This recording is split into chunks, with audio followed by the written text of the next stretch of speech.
Am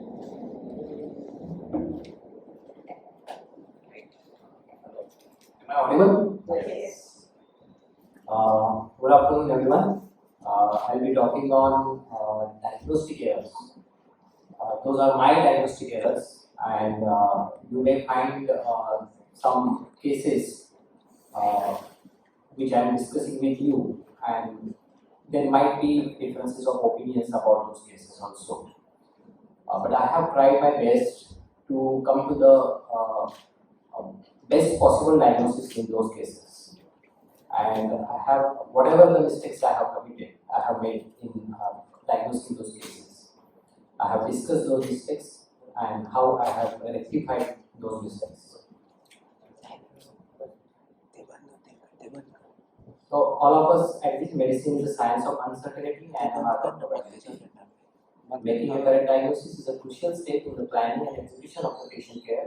Ideally, a diagnosis is established with a level of certainty that is beyond reasonable doubt.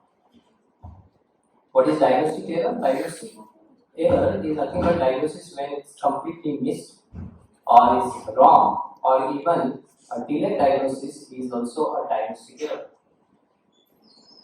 Diagnostic error can stem from either system-related problem like poor communication or loss of reports or biopsies or quality technologies like poor histological staining. But I am not going to speak about those type of diagnostic errors. I am going to talk about the diagnostic errors which source from a cognitive or our thought process. That is the largest or greatest source of our diagnostic error. What is the estimated rate of diagnostic error? It is around 10 to 15% cognitive advantage, and this implies same to the dermatologist. Despite the seeming cognitive advantage of focusing on visual data alone, dermatologists recognize that things are not always what they appear to be. So no two people see things the same way. Each of us observes, notices, and gathers information and perceives that information differently. For example, what's your diagnosis in this case? What are the first impression of you in your mind? Please tell me. Okay, set tinea. Handsons. Okay, not many depressions can come. Handsons, granulomatosis, sarcoidosis. Is this whenever you see the case, the visual data comes to your brain. You prioritize and categorize it in your brain through a perceptual filters. These perceptual filters are developed with the experience. These perceptual filters are called the heuristics. And it is the product of this perceptual filter is a focus which gives you the interpretation, and that is called as a diagnosis. Okay, in this above case, there are the biopsy showed tufts of muscular channels distributed among the dummies, the cannon ball appearance, and there are presence of lymphatics. So this was a tufted angle. So cognitive errors, which are the greatest source of our errors, diagnostic errors, they come from faulty knowledge, faulty data gathering, faulty information processing, or faulty verification. Like this, cause 1, faulty knowledge. Now what is this case? What is this case? We are inexperienced in this because this first one is speech nevus, the other one is acrodermatitis chronica atropicans. So this is the first cause of getting diagnostic error. Cause 2, what should be the diagnosis in this case? LPP, prognosis. Yes, you need a good amount of history for this. Okay, the patient is also having similar lesions on his forearm, and the lesions are there since childhood. Some dyschromia. Okay, fine. We'll go to the another cause. The cause 3 is faulty information processing. When I showed this biopsy to my colleagues, they said these are the melanosomes clump in the basal layer, and these clump melanosomes are nothing but it's seen in Criseri syndrome. However, this biopsy belongs to this same patient, and this patient is having multiple melanocytosis. This is melanocytes, not melanosomes, and they are since the childhood. And this is a case of familial genetic melanocytosis, which is published recently in 2018 in IGDN. Thanks to Dr. Balkrishna who allowed me to present this case. Okay, so how we reason? Actually, we thought in a process when we thought there are two systems which work. System 1, which is intuitive, system 2 is analytical. The intuitive system 1 gives us the majority of straightforward diagnosis. It is fast, highly contextual, intuitive approach which relies heavily on experience. It focuses on pattern recognition and other cognitive habits which rely on instinctive first impressions. Is a inner process that has been referred to as heuristics. So cognitive and visual heuristics which we develop are the shortcuts used regularly in making diagnosis more quickly and with less effort. This is what we use in our day-to-day OPD. These heuristics which are being used to finish the OPD of say about 100 and 120 patients in desired time. So we use different diagnostic heuristics like primary lesion, location, distribution, pattern, color, feel, texture. So by application of this heuristic, visual diagnosis has been shown to be possible in as short as 200 milliseconds. However, heuristics, if not carefully applied, can lead to diagnosis. So here I am doing one exercise with you. I will be showing you some of the cases in a series. I will be giving you 2 seconds for each slide, and you will tell me the diagnosis. Whatever diagnosis comes in your mind as a first impression. Okay. What is this? Second, 1, 2. Third, 1, 2. Fourth, 1, 2. Fifth, 1, 2. Sixth, 1, 2. Seventh, 1, 2. Good. We go to another location heuristic. According to the location diagnosis. Very good. According to the location. 1, 2. According to the location. Difficult by location, but still. Okay, tiny papular lesions. Just watch this tiny papular lesions of perioral area. Okay. Papular lesions on the pubic and lower abdomen area. 1, 2. Okay. Very good. Melanoma. Okay. Melanoma. Very good. Very good. Very good. 3. Okay, what is 3A, 3B? Both tinea? Okay. This is texture heuristic. Very good. Very good. Okay. Texture. This might be the most easy. Okay. Okay, we'll review the cases now. The primary lesion heuristic is the least biased and most reliable heuristic used in dermatology. That is primary lesion heuristic. So this was LP, but this was not LP. This was Hansen's. Okay. This was hypertopic LP. This was hypertopic LP. This was hypertopic LP. But this was yes, it was equilibrium. Location heuristic is a powerful skill heuristic where certain diseases typically or even exclusively present in certain body locations, which can narrow down the differential diagnosis, like Hansen follicles. Very. This was inoscrotal porokeratosis. Now it must be very easy. Yes. So this is the power of location heuristic, and this is sometimes we get an error. This is an dermoscopy of the same patient, and it showed again cerebrum. So cerebrum on other sides, but difficult because the location has changed. So diagnosis becomes difficult. So that's how we err. Color heuristic. Yes, it is acral melanoma. This is a recently published case in IGPL again. No, not in IGPL, pigment international. So this gives you the diagnosis. Again, it is still on map. So this is an internal image. This is a published case. BCC. Difficult to diagnose without this pathology, but this was also BCC in albino, which is looking like SCC. Again, the color has visitors. Yes, it is tinea. This is also tinea. But what is this? I'll give you the bigger image. Bhushan has answered it once. Okay. This was an illustrative performance serpiginous. But we can miss it due to shape change. Tinea imbricata, okay, fine. This was electrokeratoderma. Yes, SSS. This is contextual heuristic. Unless you come to know what is the situation, you will not able to diagnose it clearly. This is the analogy contact dermatitis to mistake. Okay, this is another contextual heuristic. It looks like hemorrhagic tinea. You can see some EM-like or some purple lesions on the buttock also. And when I saw him carefully, I saw some papillovesicular hemorrhagic vesicles on the back also. Any further clue? This was HFMD, adult onset HFMD. He was having vesicles on the palm, and I have seen that HFMD, in particularly adult onset, has showing a predilection to the tinea also. So it has become hemorrhagic.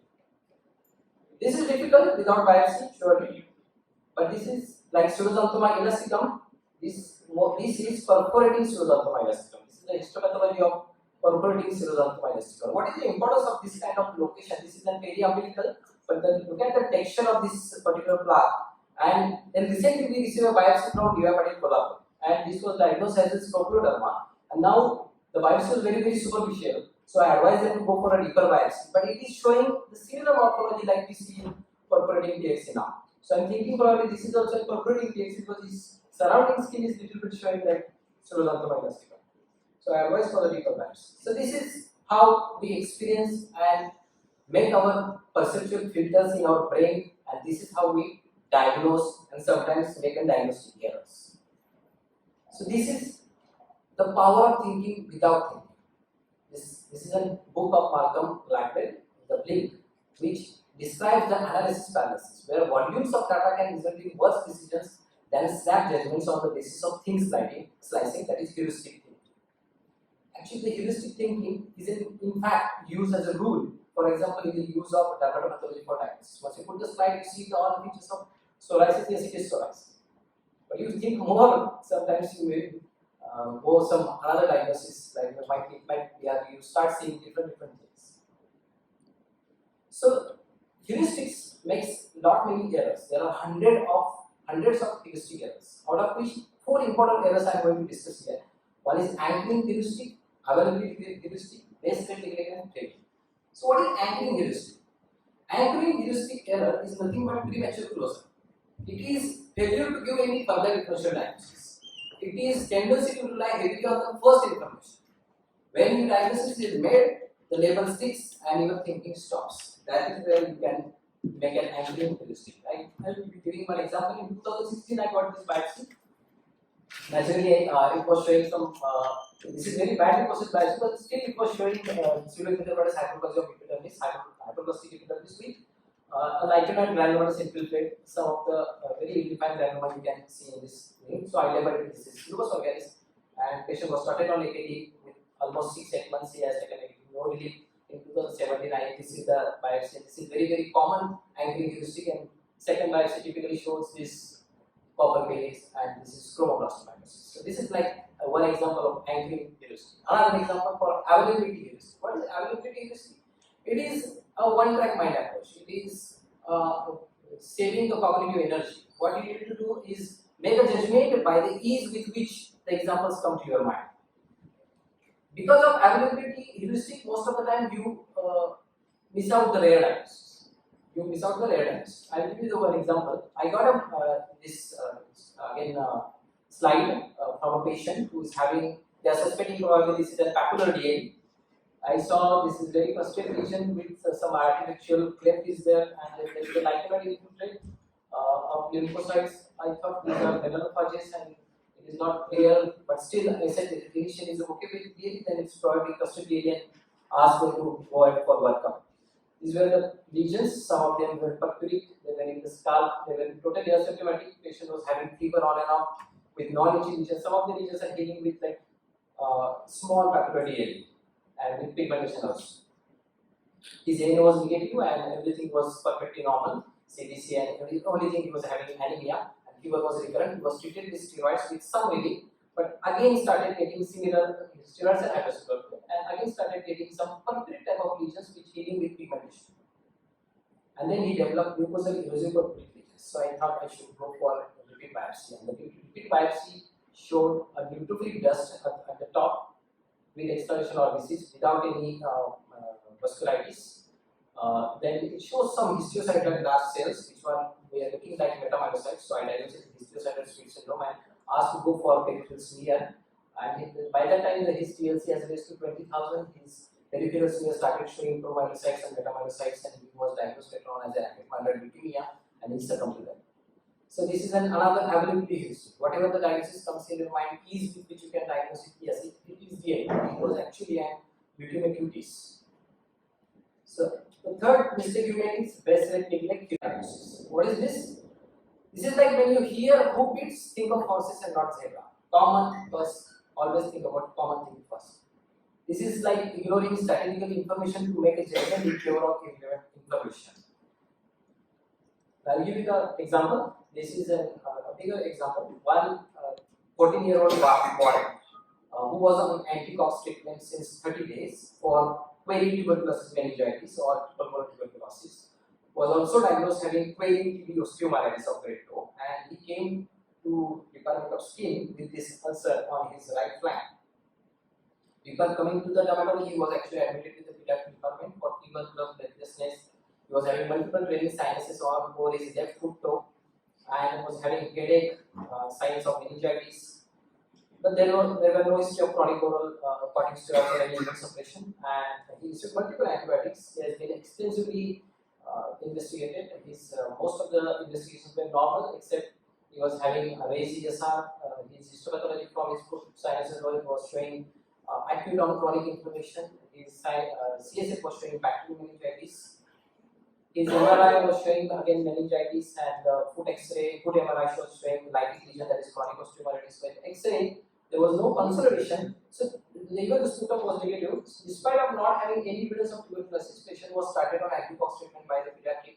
Probably again on trial basis, or that may be the most available diagnosis with them that this is tuberculosis.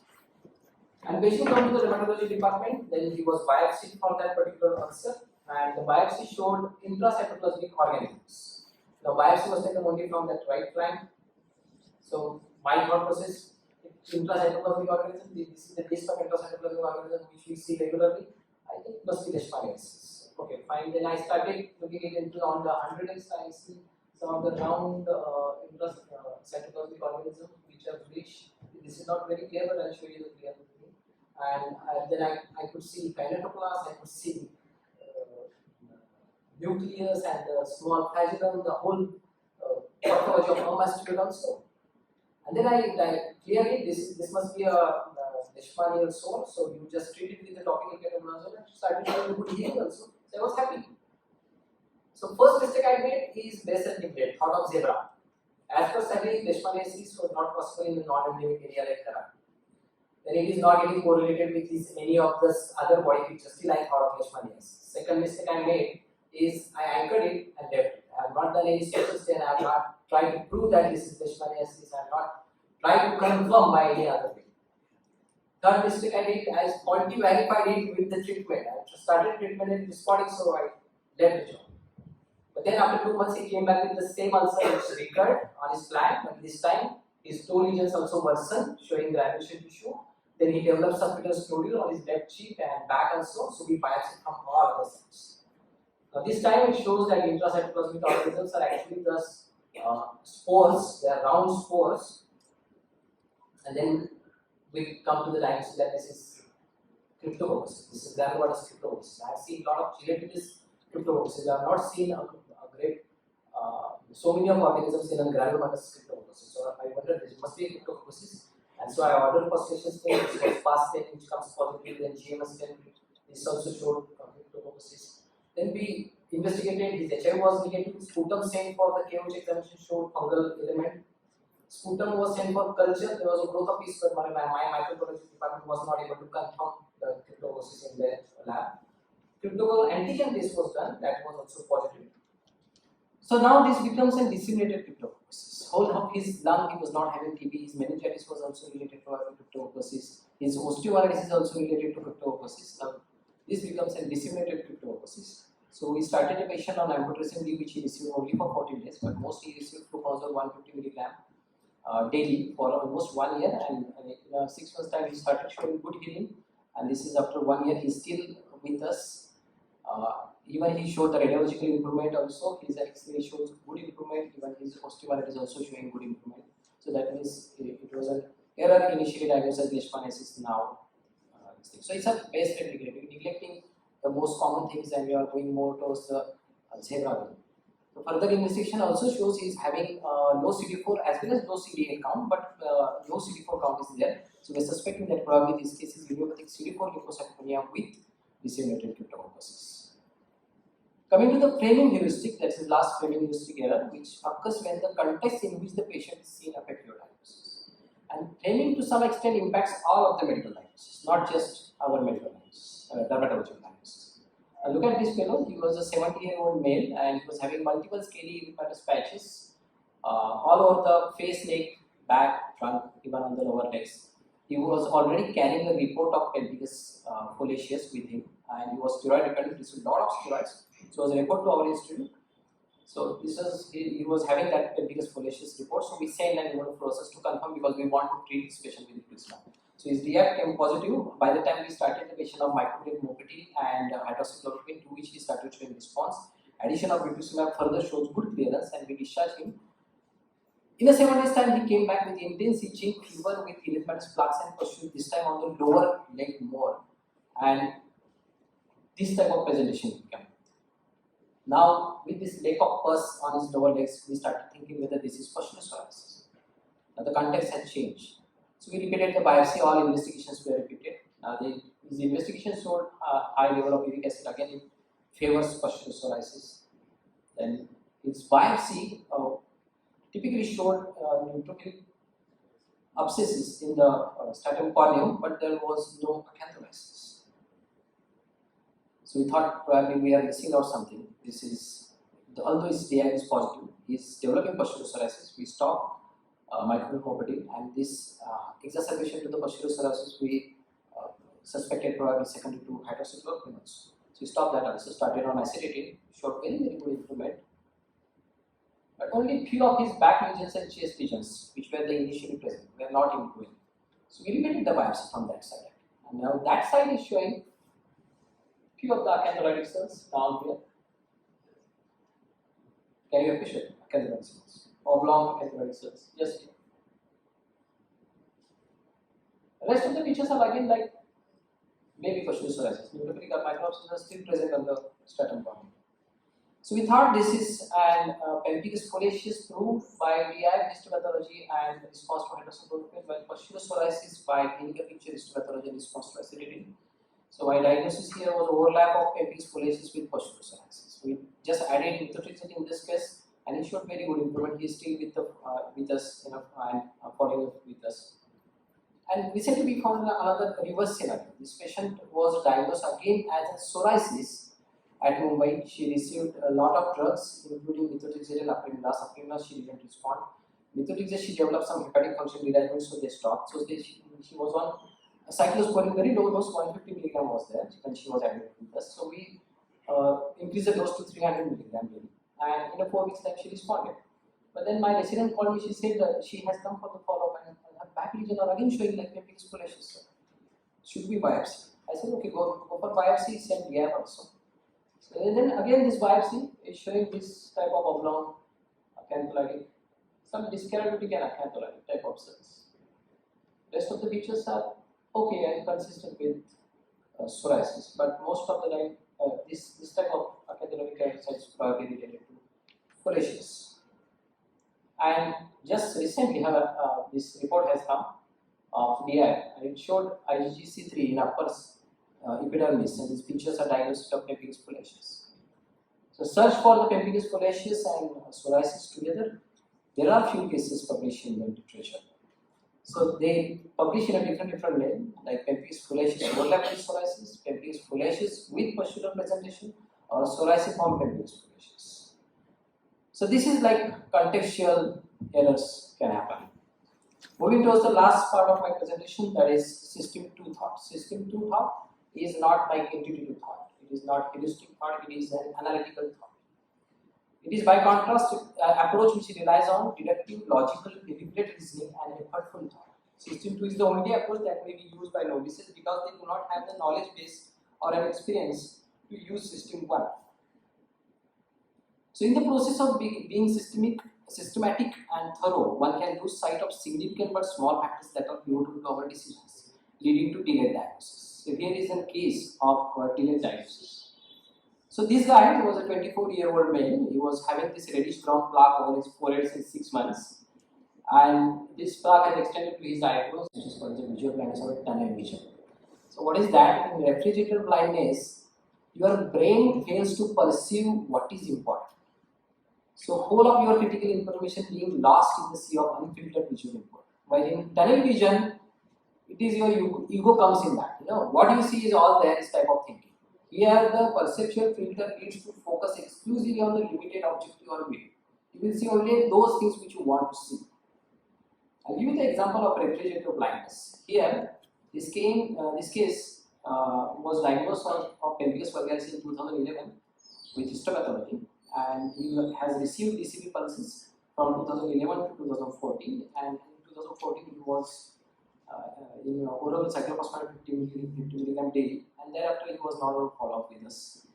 Then in 2015 he again admitted with oral severe erosions, and this time we asked him whether he is taking cyclophosphamide. He said no, I'm not taking cyclophosphamide. We thought this must be a recurrence of pemphigus vulgaris and started him on 60 mg of prednisone. Otherwise his counts were normal, but within 10 days he was worsening, and ironically he started developing leukopenia and thrombocytopenia. You can see the hemorrhagic bleeding lips. His count started going down. He started showing conjunctivitis, watering of his eyes, and some vague kind of vesicles, pustules all over of, including his ankle. He started developing this type of vesicles, pustules on the body, more accentuated on the ankle area, thigh area. So we started biopsying from different sites, but we are not able to catch the critical clinical lesion. And then his biopsy was not clearly showing pemphigus vulgaris, some spongitic vesicle type of, but there was some clefts, so we thought probably it could be neutrophilic spondylosis, early pemphigus vulgaris might be there. But then one biopsy showed supravasal acantholysis with this type of ballooning degeneration, and you can see the multinucleated giant cells. So we look back and started looking, then we found multiple umbilical vesicles which were there on the perioral area. You can see the umbilical vesicles on the periocular area. The conjunctivitis also is related to that. So we took a Zang from this area, and the Zang also shows epithelial multinucleated giant cells. So the diagnosis comes as a Kaposi's pericycliform eruption. So there is a refrigerator blindness to those particular vesicles. We would have seen those vesicles clearly and would have taken a Zang earlier. The diagnosis probably have done much earlier than. So this is a delayed diagnosis. Again, a diagnostic error. So we put the patient in addition to the steroid on oral circular 800 mg for 5 days. Within 10 days of post circular, you can see the improvement. This is after 1 month of circular, steroid slowly was tapered, and you can see that deep depigmentation which typically occurs in the beginning of this. What you see is all there is type of thinking. This is a very interesting case. This is sent to me. This is an histopathology of a case which the case was having a jet black colored plaque on lower back. The clinician thought was clear. It is superficial spreading melanoma. Look for it. Okay, fine. Probably the differential is pigmented forms. I told him that there is no melanoma. There are only melanophages which are lying all around in the tree dermis. The epidermis is quite normal. I have taken serial cuts also, but it's not showing any melanoma. I think I have to report it as a post-inflammatory hyperpigmentation or some kind of acidophatosis, or it might be related to FP also. This is the clinical. He said, I have done the dermoscopy, and the dermoscopy showed me the regression areas. Even he showed me the pseudopods, and he said, and I have taken the biopsy from the periphery. I said, no, you should take a biopsy from this area. This is probably the showing, this will probably show you the great amount of pathology. So he repeated the biopsy, and I was looking for the black melanocytes. I want to see melanocytes. This is tunnel vision.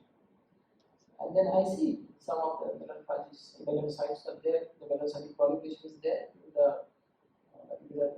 Yes, it is superficial spreading melanoma. Sent it for IHC, and block was sent to the IHC, slide was sent to the clinician, and then block came with S100, HMB45 and melanin, all of them was negative, only staining the regular melanocytes which should they stain.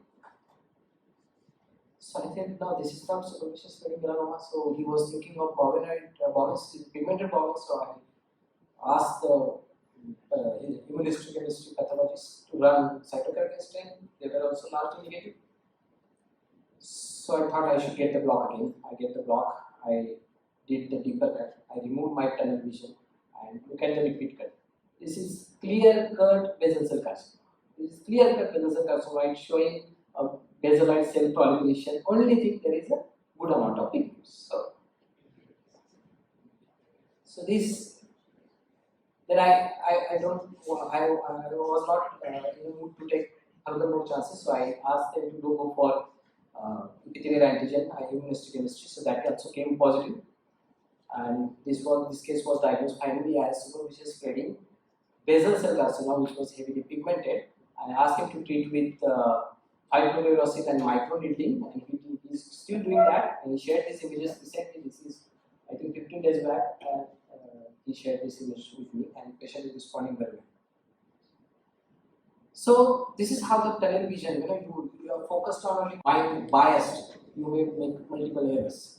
So factors that contribute to error reduction is improve your knowledge, improve experience, go for trainings, standardize the procedure and terminologies, go for clinical history. Always clinically correlate. Clinico-pathological correlation is a gold standard to diagnose in dermatopathology. Always match your diagnosis with ancillary studies and case reviews. Diagnosis is not a complete process, it's an evolving process. You don't keep your egos beneath making your diagnosis. There is a need for space to allow open reflection and discussion. Transforming an adversarial atmosphere into one conducive to honest reflection is an essential step. An equally important and difficult challenge is creating venues that allow clinicians to discuss concerns in an efficient and productive manner. Genius diagnosticians make great stories, but they don't make great healthcare. The idea is to make accuracy reliable and not irrelevant. Thank you.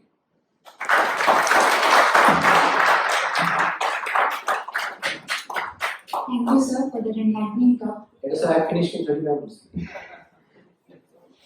Any questions?